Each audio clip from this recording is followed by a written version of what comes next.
মনে করি এটা কোনো প্রয়োজন ছিল না, কারণ আলোচনা তো শেষ হয়নি। এখন আলোচনা চলছিল, আলোচনা চলা অবস্থায় এই ধরনের কর্মসূচির অর্থই হচ্ছে এই যে একটা অহেতুক একটা চাপ সৃষ্টি করা, যেটা আমি মনে করি যে গণতন্ত্রের জন্য শুভ নয়। নট নেসেসারিলি, আগেও গেছে। হ্যাঁ, আগেও অনেকে। আমাদের গুরুত্বপূর্ণ বিষয়ে দেশের সিদ্ধান্ত প্রায় তো বাইরে হচ্ছে দেখছি, এবারে কি আমরা সে ধরনের একটা আশা দেখতে পারি কিনা আপনাদের মাধ্যমে? না, আমি মনে করি না। আমাদের দেশের সিদ্ধান্ত আমাদের নিজেদেরই নিতে হবে এবং সেটা আমাদের সমন্বিত প্রচেষ্টায় ঐক্যবদ্ধভাবে আমাদেরকে নিতে হবে। আমরা সবসময়ই আমাদের বাংলাদেশের যে সিদ্ধান্তগুলো এবং সেগুলো আমরা আগেও নিজেরাই নিয়েছি, এখন আমরা নিজেরাই নেব এবং এই দেশের মানুষই নিয়েছে। সুতরাং আমি মনে করি যে বাইরের সিদ্ধান্তের কোনো প্রয়োজন নেই। কয়েকদিন বাইরে ছিলেন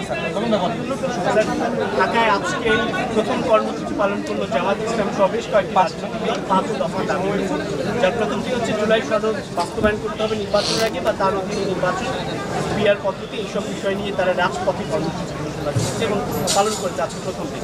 আমি এবং সঠিক সিদ্ধান্ত নেওয়ার ব্যাপারেও শুভ নয়।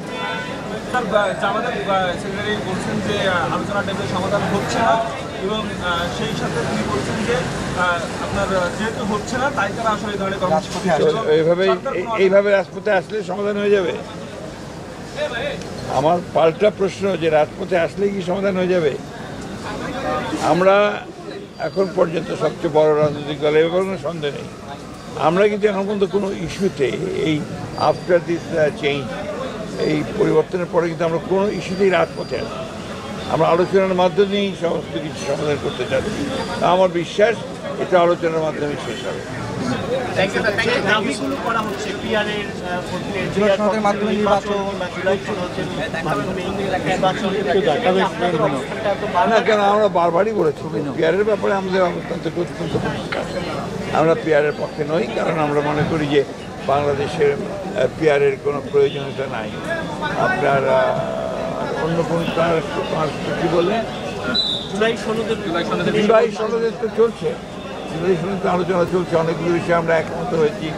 সেই বিষয়গুলো নিয়ে সামনে আসলে একটা জিনিস যেটা খুব পরিষ্কারভাবে আমি মনে করি যে এখানে যেটাই করা হোক সেটা জনগণের সমর্থনটা হচ্ছে সবচেয়ে বড় প্রয়োজন। জনগণের সমর্থন আসে নির্বাচনের মধ্য দিয়ে, যে পার্লামেন্ট আসে সেই পার্লামেন্টের মধ্যে সেটা আসে এবং পার্লামেন্ট রাইট, সে সংবিধান পরিবর্তন করতে পারবে, সংবিধানের অ্যামেন্ডমেন্ট করতে পারবে, সেটা তো সেখানেই সম্ভব। তাদের দাবির মধ্যে আরেকটা দাবি আছে জাতীয় পার্টি এবং 14 দলের রাজনীতি নিষিদ্ধ